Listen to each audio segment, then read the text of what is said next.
मध्य प्रदेश विधानसभा चुनाव से पहले कांग्रेस पार्टी के हर नेता के निशाने पर ज्योतिरादित्य सिंधिया हैं।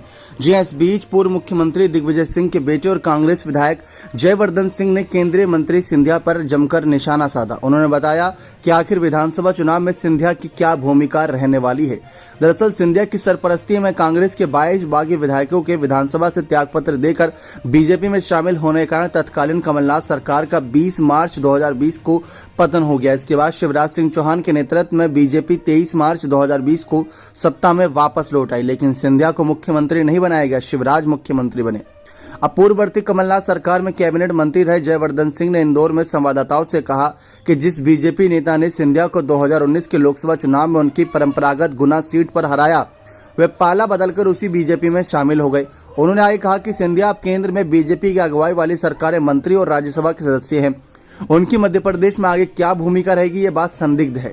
जयवर्धन ने यह भी कहा कि वैसे तो सिंधिया की प्राथमिकता रहेगी कि उनकी सरपरस्ती में कांग्रेस छोड़कर बीजेपी में शामिल होने के बाद जो विधायक और मंत्री बने उनके समर्थकों को राज्य के आगामी विधानसभा चुनावों में फिर से बीजेपी का टिकट मिल जाए। उन्होंने कहा कि चूंकि बीजेपी हमेशा बहुत सारे बदलाव करती है, इसलिए ये बात बहुत ही संदिग्ध है कि आगामी विधानसभा चुनाव में सिंधिया के समर्थकों को इस पार्टी का टिकट दोबारा मिल सकेगा या नहीं।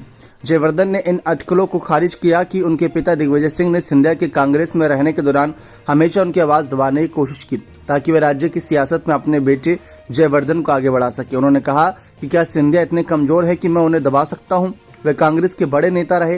वे कांग्रेस ने संयुक्त प्रगतिशील गठबंधन सरकार में मंत्री भी रहे।